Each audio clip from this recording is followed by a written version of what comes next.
Hello, everybody, and welcome to this podcast. I'm Jill Renee Feeler. Hi, Janet. Hi, Jill. And we want to say hi, everybody. This is podcast number 32. Thank you so much, by the way, for subscribing and liking and sharing and commenting. It is definitely helping the podcast grow, and that means so much to us if you're enjoying what you're experiencing. So thank you. We love your comments. Janet, don't you agree?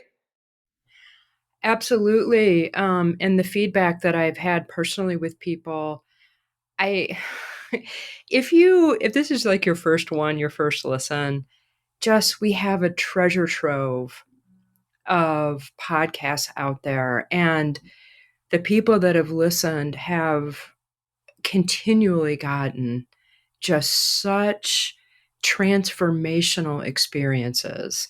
So I'm not much to like plug ourselves, but there's good stuff out there, guys. And if you feel like you're in a place where you could use that level of support, please take advantage of it because that's why we're doing it.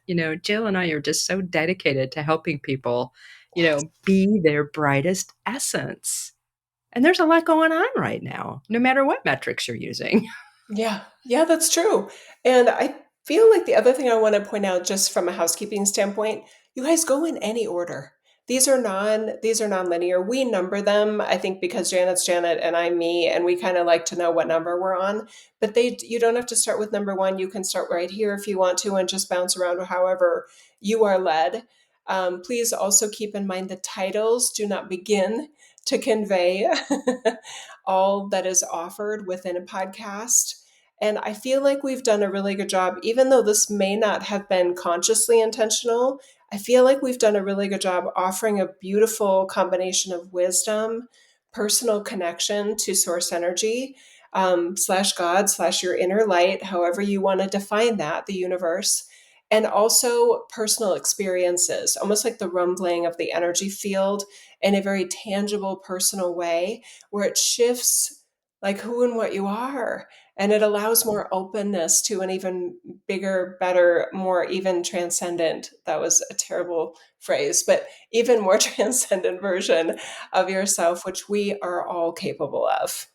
Yes, that's right. And it is, as another way of saying what Jill just said, it's very experiential, Mhm. and those aren't always reflected in the words that are used to describe what the title is or what the Yeah. description is. The other cool thing, and maybe this is possibly a topic today, I'm not sure, but when you are experiencing something that has multiple dimensional layers to it, every single individual that experiences it, or even the same individual experiencing it at different times or a different place, is going to have a unique experience. And I love that about this reality and about our humanness is two people can experience or be watching or consuming the exact same thing and have their own individual experience. So there could be a podcast that you kind of liked, but you maybe weren't in the mood for it. And then you went back to that episode and you're like, how did I miss how life changing and specifically purposeful this was for me when I listened to it last time? And Mhm. I love that about the sort of built in, what I call multidimensionality of it. And for those that aren't familiar with that term, because I do want this to be welcoming and approachable to individuals that are not steeped deeply in metaphysical or esoteric kind of information. What I mean when I say multidimensional is that it's almost like a amazing Michelin star chef that creates something. One person is going to taste certain things in a dish, and another person with a very advanced palate is going to feel and experience and sense so much more from the same dish, the same, even just a different bite of food from the same dish. And I feel like that's important when you're talking about things that are based on belief, who and what we are, the existential questions, and what's possible here for each of us. Mhm.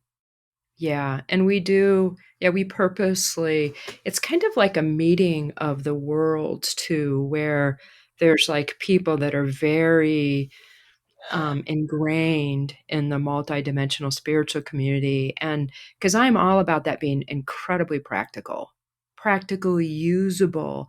And let's not ignore our humanity in that. And then there's the people that are more not so aware of a lot of even the terminology that we kind of throw out there sometimes. And they're just like living a very full life, which is, in my experience, very dimensional, Mhm, but they don't use that terminology. mhm, But they sense, feel, and know. Very successful people generally read energy incredibly well. And it's fascinating to work with those people. They're like, well, I don't know what you're talking about. And I'm like, well, what about, and I'll sometimes intuit, what about blah, blah, blah, blah. And they're like, oh, that's what you mean? And so there's really, it's kind of a bridging almost. And that happens within us. So we're like, I want us to be all and have the full experience in mhm. this human body. That's right. Yeah, exactly. I apologize that I'm messing with my studio here, you guys. I'm at our home in the mountains, and I'm just not digging it, but that's okay. We're not here for what I look like. But I admit, I'm a little bit like, Jill, you could be doing so much better today. Yeah, I It's feel okay. it's funny because the way we record, I'm used to Zoom and my picture's over here, so I don't ever see myself. So I go back and listen, and that's another thing. I re-listen and experience what's come through our podcasts, and I tell you what, it's Mhm, phenomenal to me about the depth and the breadth and the experience that's possible. And this kind of goes back to Jill and I both being galactic shamans, where we have certain ways of being with source and how that kind of comes through us just very simply. And it helps other people open up to different aspects of themselves. And that just happens. And that's part of Jill and I's, chemistry together.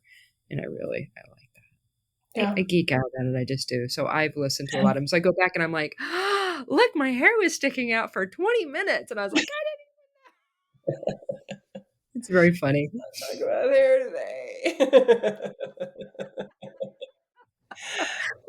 Oh, wow. Did we have a topic we want to? Let's just, oh Yeah, gosh, let's feel into that and let's see feel into it. what pops up. There's so many options, Janet. I know. And when Jill and I talked for briefly just a few minutes before we started recording, there was this feeling I had of kind of next level. And that's not out there, that's in here. Right, but it's breaking through kind of glass ceilings. It's not doing what we did when it's not applicable anymore. And it also, the theme of it of having more of an innate joy based foundation, Mhm. where I think when we get kind of caught up sometimes, we lose touch in a way of that foundational essence that is naturally has a level of unconditional love, and the flavor of it varies with everybody, but there's a form of joy in it that is within everybody. And that helps so much when there's a lot going on, and there's things happening in our world. Yeah. I'm so glad that you mentioned joy, Janet, because I definitely have a healthy portion of my clientele that does not live in a state of joy. And what I feel like partly what they're drawn to with my work is they're wanting to test and see if they could experience more of the joy that they witness and observe in me in my work. Some of them have actually met me in person, or they've done one of my trips or something like that. So they've actually seen like, no, this isn't just when she's on camera. Like she's really not, baseline a pretty happy person and like, okay, we can figure this out. No worries, we got this. You know what I mean? Or yep, that sucks, but let's not lose ourselves in what sucks. But I just want to acknowledge that I feel like for some of us, it is more authentic to operate in a space of joy. And for other individuals, I almost wouldn't ask them to have that be the goal.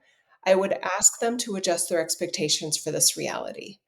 Because I feel like well, it's more than what I feel like. In my in my experience with my expertise, I have had so many years now of observing individuals that are very much wired to like research this reality, almost like a cosmic researcher within a human imprint and a human experience, obviously. And they're sort of keeping track of that's still messed up, that needs to get better, da, da, da, da, da. It's almost like they're taking an inventory of what is less than ideal in this reality, literally like a cosmic researcher. So for those individuals, they're probably not as likely to go, isn't it a beautiful day outside? You know what I mean? It's just not as natural to them. So by readjusting their expectation that they're not doing it wrong, by not having days where they're like, isn't it a beautiful day today? Right? They're not doing it wrong. They have a very different, I even want to use the word mission or purpose in this reality. So helping them adjust their sense of self, helping them feel more confident in how they are predisposed and pre-wired for this reality, that it actually is a strength and it is serving a purpose. And it's okay that joy is not their normal. They can have moments of joy or feel joy in a different way than maybe I can with my role, because I'm a cheerleader. That's really what I am in a lot of ways, as a cheerleader. So I'm not the special teams coach that's like, you guys got to get your shit together. You know what I mean? That's not who I am. So of course I'm going to be more joy based because I'm like, come on, you guys, we could do it. It's going to be okay. You know what I mean? That's who and what I am. But I just want to acknowledge those different kind of roles that we all play. I I can so relate to everything that you just shared because I'll share it from my perspective and kind of expand on it a little bit. I am one I would use the words for myself, a researcher, but it's a cosmic upgrader. And kind of the resolution or shifting what's not unconditionally love based. Yeah. So, in order to do that, I see all the irregularities.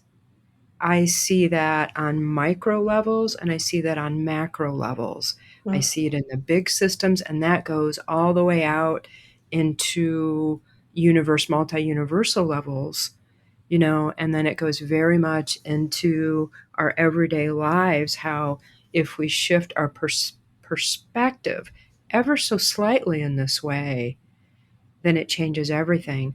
yeah. And so when you talk about expectations, I would also add perspective because I enjoy that. I'm so good at that, and it happens so organically and naturally. And so for those of you that relate in that way, you could end up getting into the pit of negative thinking and think that's what it is. That's not what it is from my perspective. And I have to find a perspective, and everybody can relate to this in their own way, to find the perspective where I can really appreciate myself and find joy in that experience of however I'm relating or creating or experiencing. Because to find the intricacies about how human nature is interacting with everything in our mundane lives and in our business and in the cosmos, that is exhilarating at times. And there's a real expansiveness with that. So even if I'm dealing with very negative patterning, I can learn to appreciate the process because we've talked about evolution. Are we evolving or devolving? And I think so personally, we're all in our evolutionary process, and whether we're evolving as a society, that's, everybody has their own opinion about that. But I see it in our own personal way of really acknowledging ourselves and appreciating ourselves and enjoying the moment of it. And that dissolves judgment, self judgment, that dissolves shame, negative beliefs about ourselves when we get to that level of appreciation for who we are and what we're doing here. You just pointed out for me, I think at another level, that there are so many beautiful specializations that all of us can have as practitioners. So I really appreciated hearing what you just said because your goal is, it feels so authentic to you as Mm, a soul and to you as a Janet. There's a beautiful alignment there. Um, mm, I just felt this metaphor coming up for me of somebody that needs like a prosthetic limb. I can imagine their doctor, or even like a oral surgeon that's fitting a crown in somebody's mouth. They're like, okay, how does that feel? Does it feel better now? Does it feel better now? And they're constantly adjusting using their mastery. And this may sound so strange, but in some ways, and I think this applies to both of us, Janet. yeah, I love to help someone with their personal view of themselves, their worldview, and very much their beliefs to yeah, create their own system of well being where yes, there are less sharp edges and there is more smoothness for them in this world as it currently is. yes. Right? So I'm constantly tweaking and adjusting, like, okay, how about that? Well, what if you look at it this way? Well, what if this were true? What if that's not true? What if you approach the world in this way? What if you accepted that this person in your life is just a thorn in your side and that they may always be, and that doesn't have to be your problem, and that you can be you and separated energetically from that individual with them trying to be a thorn in your side doesn't hurt you or impede you as much as it has to date. And all of a sudden, their entire mind body system just starts to acclimate to new possibilities that they probably wouldn't have gotten to on their own because that's not their mastery. Yeah. Mhm. Yeah, that's really beautiful, and it's my favorite thing ever Yes. because it's literally like people are operating here, Yeah. and there's attachments and things and views, and then it's like, "Did you see this over here?" Yeah. Oh And my gosh. and Yeah. with the lighthearted aspect of it, where I'm on one level, I'm completely serious because I'm so honoring of people. And then on the other level, I'm like, "And it's not really that big a deal because it doesn't have to be as hard as you think it does." Right? And it's possible. And when you get that kind of God consciousness, like, really, whatever you wanna call that, that life force, beautiful mana, love-based, whatever that feature is, when that gets turned on more, it's like, "Oh."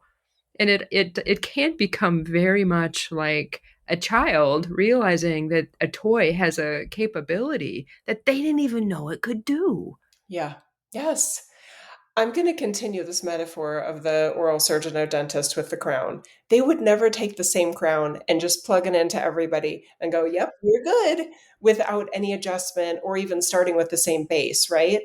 And the reason I want to just kind of amplify this a little bit is that, Janet, you and I are very much this way too, in terms of beliefs, in terms of self identity, Yeah. sense of self in this world and what this world is or isn't, and what God is or isn't, right? Or sense of God. There's so many adjustments that are possible there that I just want to really specify that when I observe someone in harmony with themselves and my sense of source energy, I'm so happy for them. Mm, I'm not like, well, they're doing that in the wrong belief system. I'm like, wow, that's so cool. They're a devout this or a passionate that in terms of religious ideology, political ideology. I can see the free flow of them as source, as soulfulness, operating with very little friction within themselves. And I'm happy for them. mm, And this feels important. I'm not mhm, looking at it, and a lot of people do, you guys, that specialize in metaphysics, esoteric, spirituality, right? They put things on this evolutionary line, like a Neanderthal, and then we were upright, and then this little chain of progress, right? In terms, they do the same thing with spiritual beliefs. Oh, this person with this political voting record and that reflection of who's a hero and who is the anti-hero and what a religious leader should be placed on a pedestal, etc. They do that same thing with those items. And I don't do that. I literally don't. I don't feel like one is more evolved than another. I feel like all of them offer experiences to us as source energy. And that feels to me like a huge upgrade that might be offered right there. And it might be Mm, really uncomfortable for people. mm, So I just want to take a minute there and just offer some compassion. I'm only offering it to you. I'm not force. I'm just like I was just saying, I'm not force fitting it on you. But what I just described, that was a major breakthrough for me in my connection with source energy. Because I literally don't believe and I don't experience God waggling its finger at certain political groups or certain belief systems or certain spiritual experiencers. can we, just really sit with us, like, everybody just breathe into whatever you feel source is for you, like your way, and just breathe, and it feels like even around your heart and torso and lungs, like our ribs have intercostal muscles that are meant to be flexible, Mm. Mm. right? And that goes all the way up in our shoulders, right? So just breathe into that light, that love, whatever that is for you, and let your mind relax a little bit, because your mind can relax. It's meant to not be so agitated, I wanna say. Okay, and just move your shoulders around a little bit.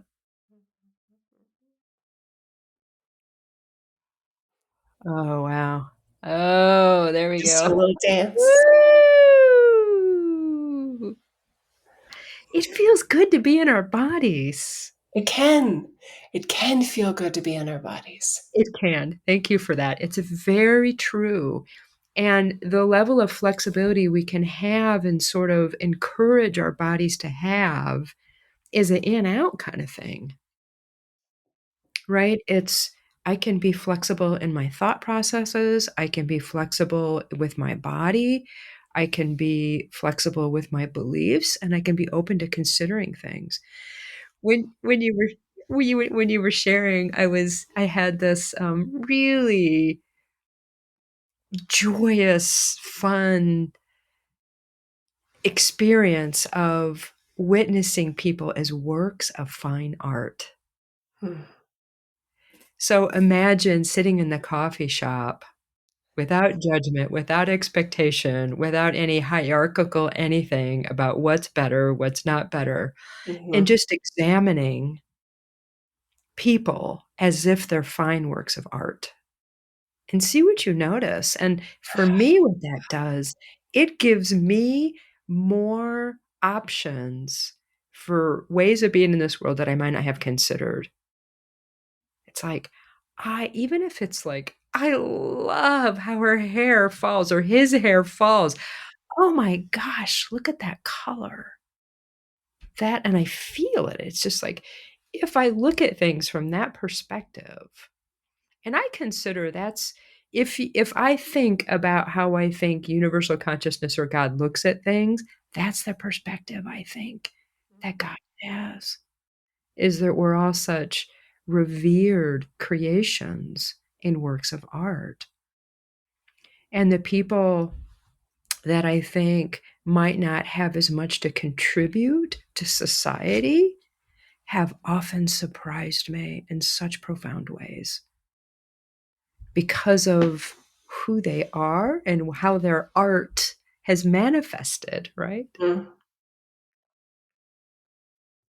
And I've used the example of people without homes, homeless people. And I found that again, another homeless guy's hanging out across the street, and this is such a I don't know, it just says where our society is. I just basically interact with people if it comes up, and my dog really loves everybody. So I we see. make the rounds, right? And so this guy, he said to me multiple times, he's like, "Thank you for being so kind to me." And I'm like, I mean, part of me is like, I get it. And part of me is like, wow, we've got a ways to go as a society. Because this man, he's really He's got his issues just like I do, but he really is a beautiful soul. He is a work of art. Mm, And he has the most beautiful skin I think I've seen on anybody anywhere, mm. And he's living outside. Go figure. The application of what we're offering is pretty endless, actually. So I love the example that you gave. Um, I just imagine that sometimes if some of us were to come up with our favorite kind of villain, either in current times or historical times, I guarantee you that in converse with God, God's Mm, response would be, "Well, I love them." mm, And that doesn't mean that there is full-fledged agreement or approval on everything that they did or everything that they are. It means that at our core, we are all capable of goodness, even greatness, and there is benevolence there, even if it feels like it's, way in the background of some individuals and clearly not operating from that benevolence that is a part of life. mm, So this is a complicated reality because I've come across individuals that if they do believe, well, everyone is light, everyone is God, their guard goes down. And mm, and we said this, I think it was in episode number maybe 29 or 28 about discernment and things like that. um, that some people really have let their guard down, in my opinion, too much, because in this reality someone with core benevolence can act very much to the contrary and be very harmful to themselves and can even be very harmful to others. I see no benefit in denying that objective fact. So there's this interesting sort of like, okay, so you brought up the group of the unhoused, also known as homeless people. There is a higher prevalence of addiction, mental health concerns within that community, which can be a cause and can be an effect also mhm, of that community, those populations. So there is a natural sort of like, okay, what feels safe to me in this moment with this mhm, individual that appears to be part of the population that doesn't have a home to go to? Do they feel safe? Are they just vibing and chilling and everything's good? Or are they looking like shit could go down at any minute and I could be involved in that? I could be, harmed, or a loved one could be my Gracie, my doggy, your Gracie could be harmed in some way. It's not, there's a huge gray area here. So the mhm, fact that you had a very safe, it sounds like mutually benevolent reflection in each other is so beautiful. And I love my experiences with the unhoused in those ways really throughout my life. I love that. I met Chico in the park when I was 15 years old, and we'd bring him a cheeseburger every time we ate shitty McDonald's food, and he was so happy. I'll never forget him. He taught me so much about the world. When we asked him, "Why don't you get a job?" He said, "Where are they going to call, Jill? Where are they going to call me if I get the job? You have to put down an address on an application. What am I going to put down?" And it made it so real in terms of the challenges to go from one strata of society into another. It was very humbling. And we just really, to us, he was just a friend mhm. at the park. Yeah, this is I think, a valuable thing to consider because most of the people that I have met and communicated with, some of them, I keep them at a very, very distant, because I just know there's a level of potential unsafety there. And so I'm very, very aware of that. I'm very, very aware of that. And most of them are seriously mental ill, SMI, and some of them talk very openly about that and what that means. And that's all fine. So it is very important. I would not invite this guy to my home. I don't even necessarily want him to know at what unit I live in here. And so I'm very cautious and careful about that. And I also wanted to just say that this is true in every level of society. It's so true. There's some corporate people that are very high up, whether they're political, whether they're in business, that I would not, I'll say use the word trust them Mm, or yeah, because they're not safe on some level in mhm. terms of how they operate. Thank you And for so I saying think it's it's all strata and all it ages. is. It There are there are is. children that have patterns, and I've worked with some of their parents that there is just this I never we talked about this in another podcast, or another episode. It's not darkness to me. I'm very, very, Mm, specific about this, but it is lack of light.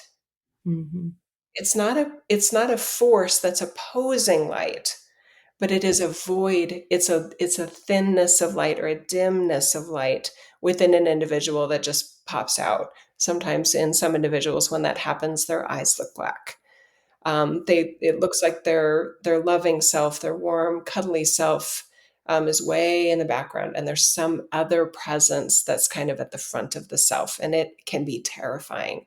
You guys, at any age, in any role in society, it could be in a mhm, kindergarten, it could be in an executive boardroom, it could mhm, be in a one-on-one meeting with a church leader, it could mhm, be with a church leader's child, and they're describing to you what goes on behind closed doors with somebody that you thought was closer to God than anybody you've ever met.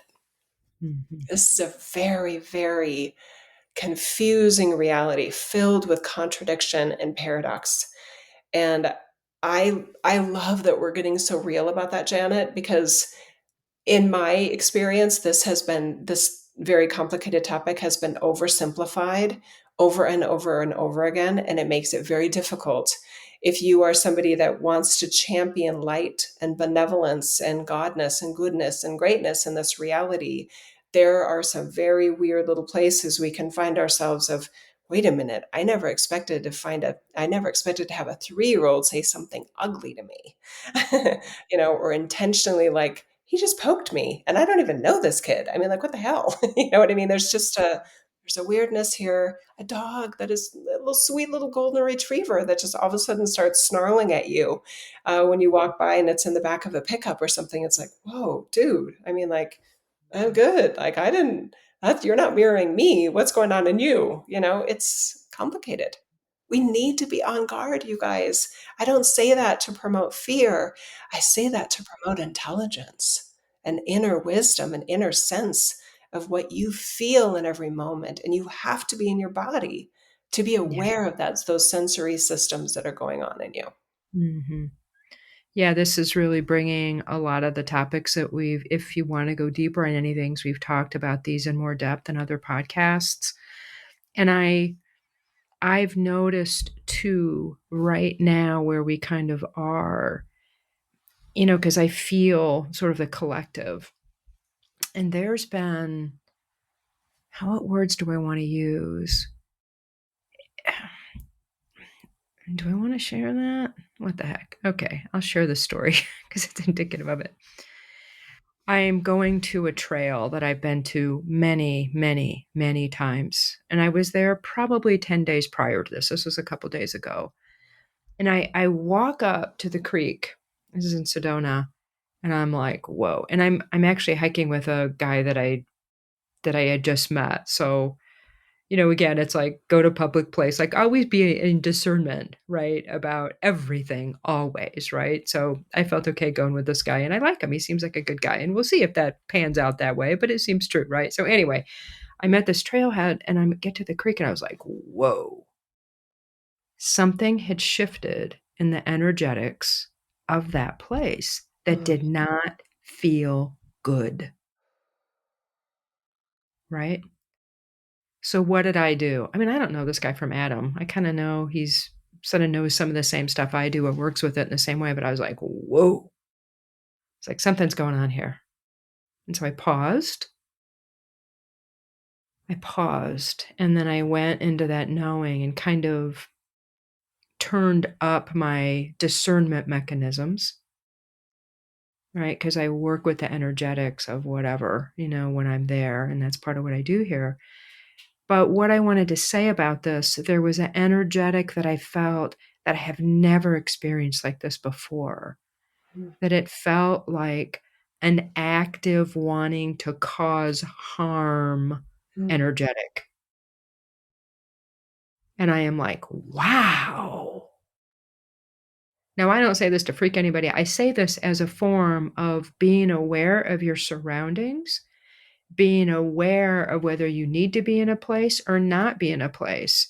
I've noticed when I get in the car, I'm not as aware, I'm not as present. I'm a really good driver, right? And I just noticed I was like, whoa, I'm not quite as aware as I typically am. So I need to be very careful and just more consciously present.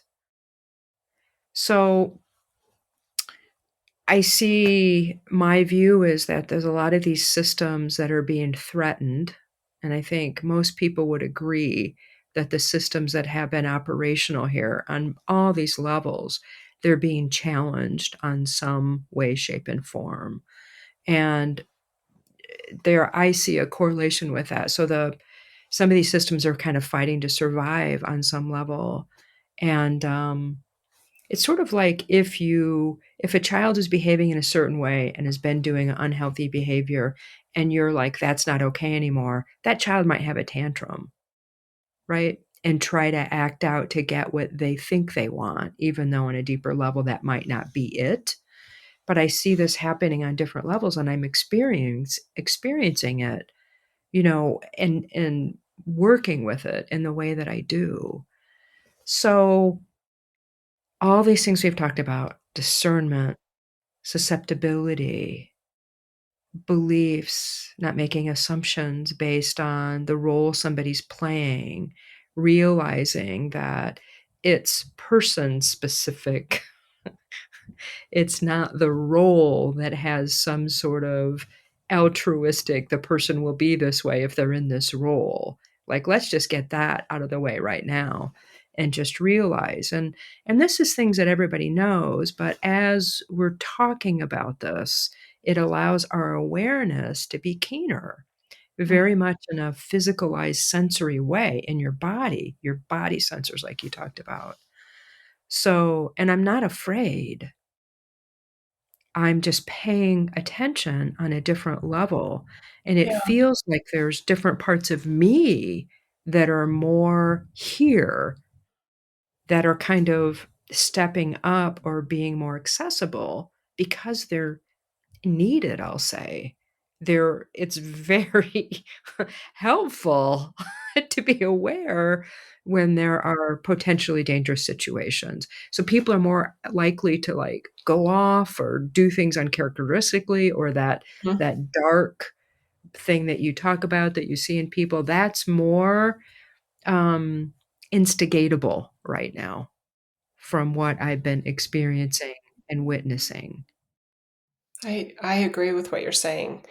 Relatedly, it seems like there's an increased um, demonstration of sociopathy, psychopathy Mhm, in society from individuals that you maybe would have expected it from, and mm, also from individuals that you would not have expected it from. mhm, Again, that let's give that the respect it deserves in terms of personal safety, personal well-being, which is a sign of self-love, you guys, right? And I do feel like sometimes as women, we are taught to be nice. And if you're saying to somebody, look, you're giving me the heebie jeebies and I'm not going another foot with you. Or mhm, if you start to feel somehow everything just shifted right now and I'm sensing a side to this person that I said yes to go on a hike with. And all of a sudden the energy has changed and I'm not feeling good about that. So, what are my choices here, and how do I want to do this to stay safe? Right? I respect our individuals of all genders, all of gender fluidity, even to think for ourselves in moments where our safety feels at risk, and let your brain and your heart and your mind, body, spirit systems be very much with you. Allow great ideas to come to your forefront of, I think if I stay charming, but that I all of a sudden don't feel well and I need to go back or whatever. I've heard some ingenious um, tactics that people have done in life threatening situations.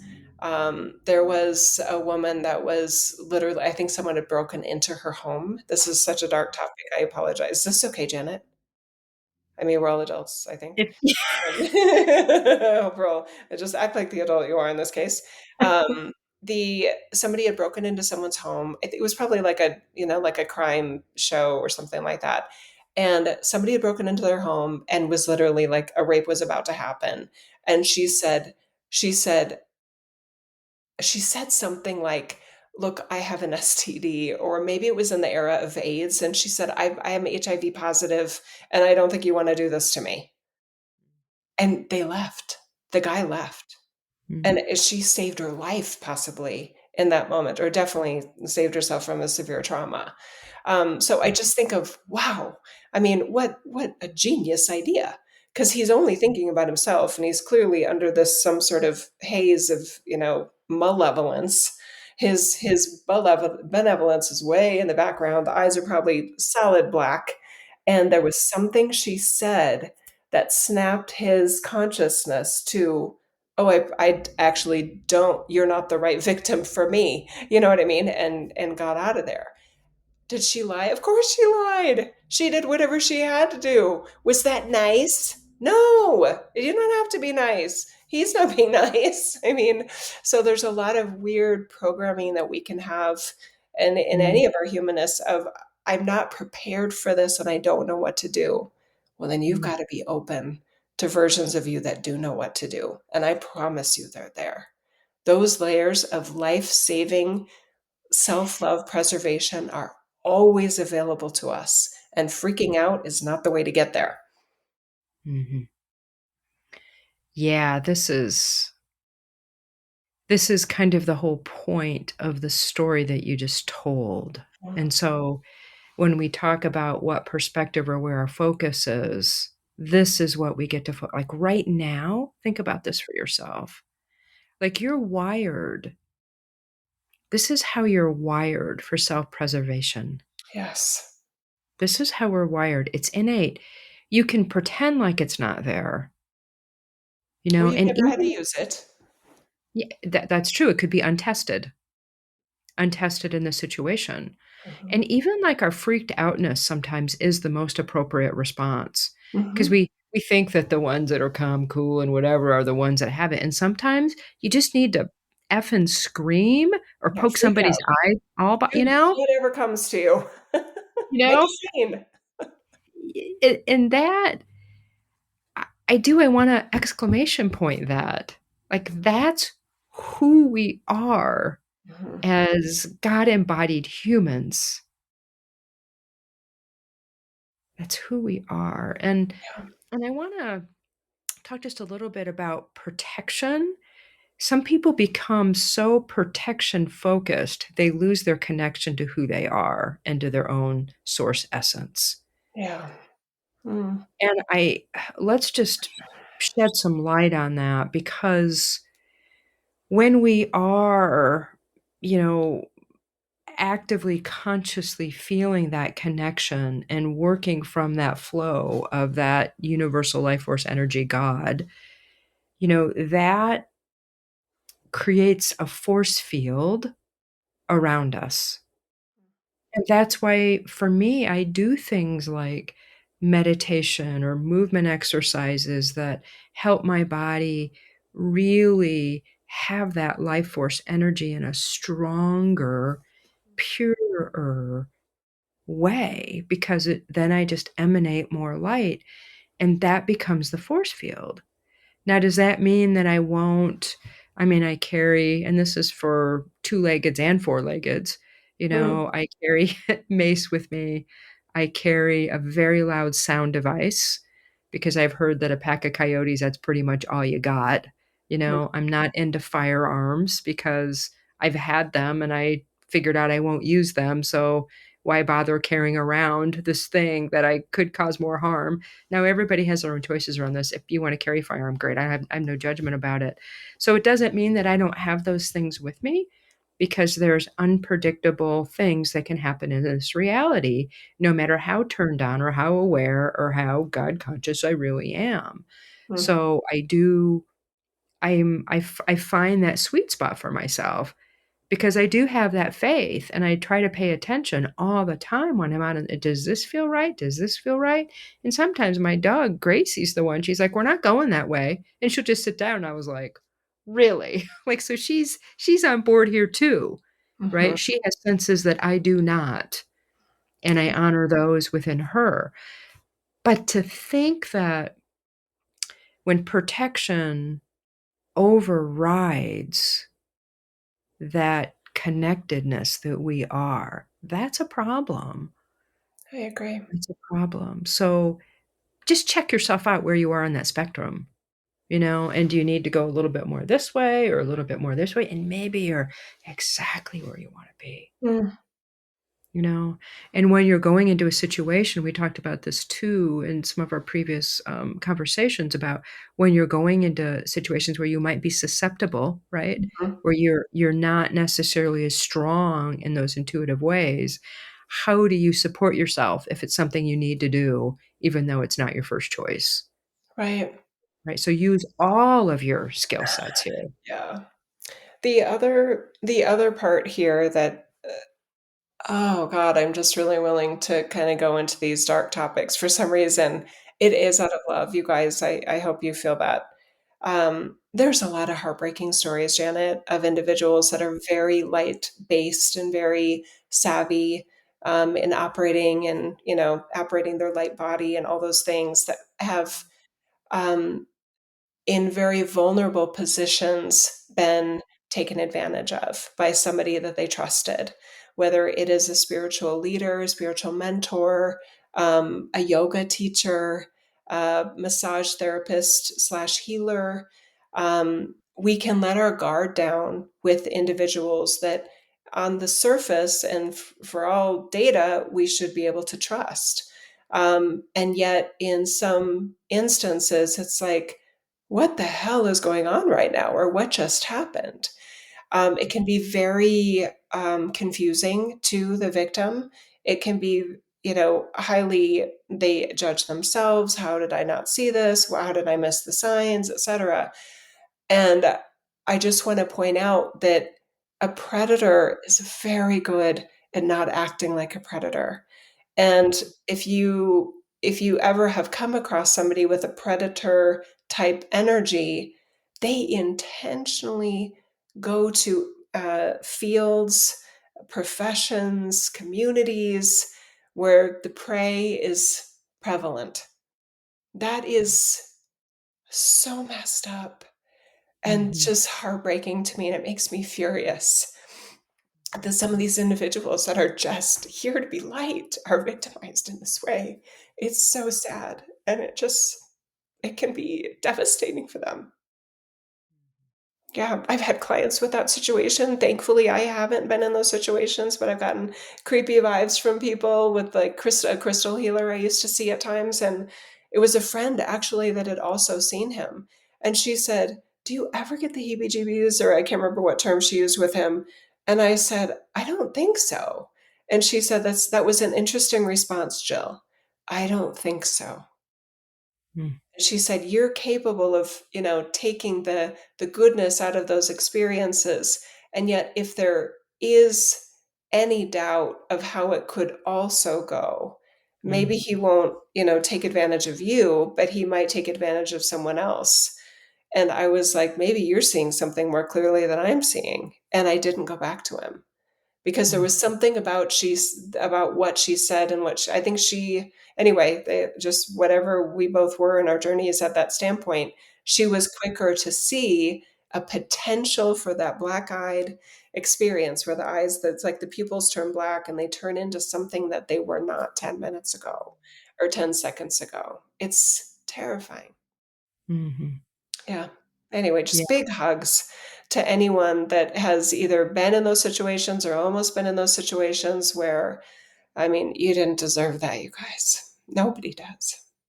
no. Yeah, and authority or popularity or Mm. notoriety, if you wanted to design a predator role for yourself, what Oh, would you pick? yeah. So You'd yeah, want so this someone is trust you. You'd wanna have them tend to have no guard up when they're with you, and that takes some planning, that takes some time. This is a long game situation for a lot of these just assholes. They can be male or female, by the way. I mean, this is not in any position. I mean, this is scary stuff. Teachers, yeah, there's more situations of classroom teachers taking yeah. advantage of 14-year-old students. I mean, it's like, this is a weird reality we're in right now. Police chiefs, I've heard a lot of police chiefs Yes. stories. Yes. Yeah. Yes.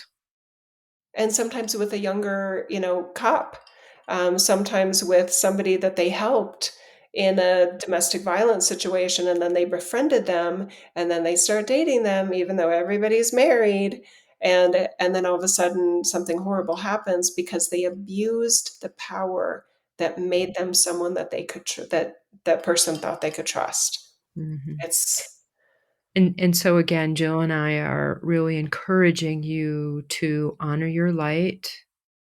This is go back to susceptibility. If you feel like you would want some support, go back to the was that episode 31 or 30? 30. I think it was 30. Go back and listen to that one because it's full and you will I mean, the way these podcasts work is that it's a way for you to know yourself better as you listen to the discussion and check out what's true for you and see where you can find ways that you can support yourself being more light, knowing your blind spots, and making really good choices because that's within all of us. It's hardwired, none of us are perfect, you know? None of We're us all are perfect. capable of and because we're in this reality, we're all capable of, I call it being hijacked by forces that are not benevolent, and that can happen for and we did talk about that in an earlier episode, probably number 9 or 10 maybe is my gut is saying. Um, anyway, so I don't wanna keep going on. I know we're a little bit over time here. I do wanna add one other little tidbit, though, in terms of individuals that have demonstrated in this reality that they're capable of that black eyes experience and really just, being harmful to another person. I see this a lot, even just in kind of pop cultures things where, "Well, they were always nice to me." Uh-huh, they Mhm. were always nice to you. But when you hear from someone and there's some credibility, and I mean, could they be lying? Yes, but what if it's possible that they are one way with you and a very different way with somebody else?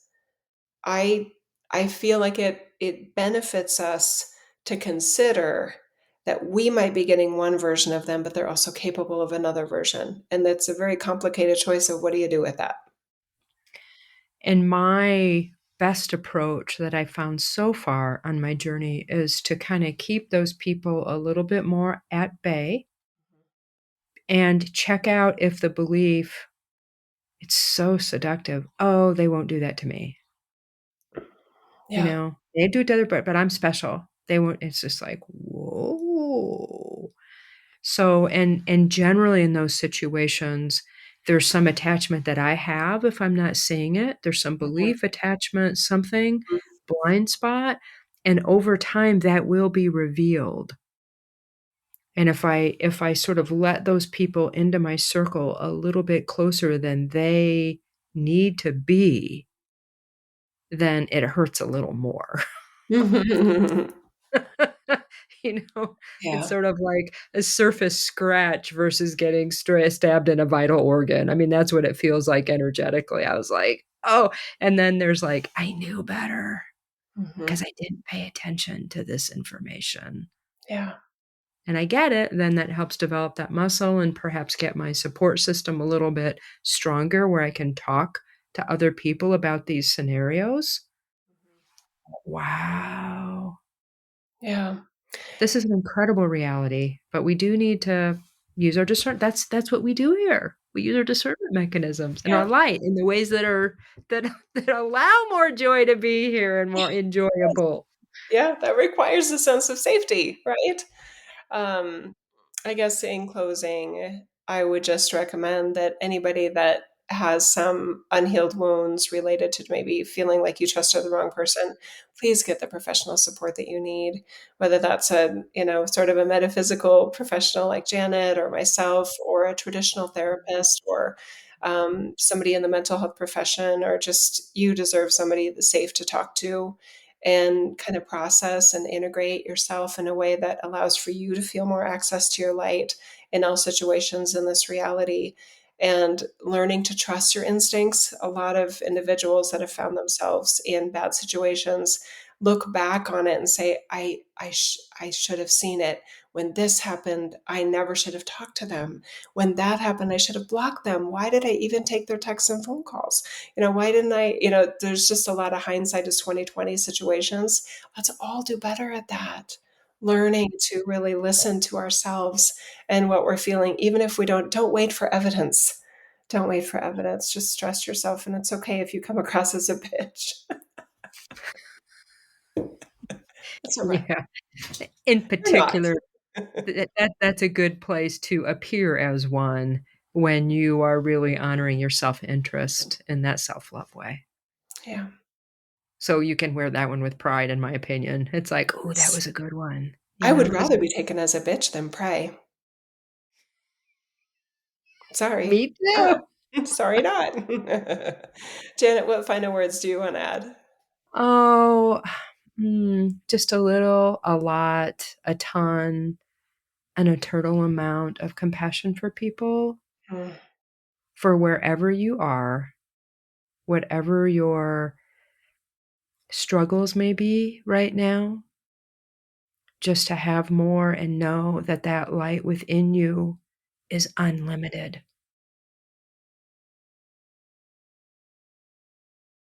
that's good. I wish this was a reality where our light kept us safe. But I think we all know better than that. Our light will not keep us safe in this reality. And it does not mean we are not loved by God. It does not mean there is a lack of God. It means that this reality can be very dangerous sometimes.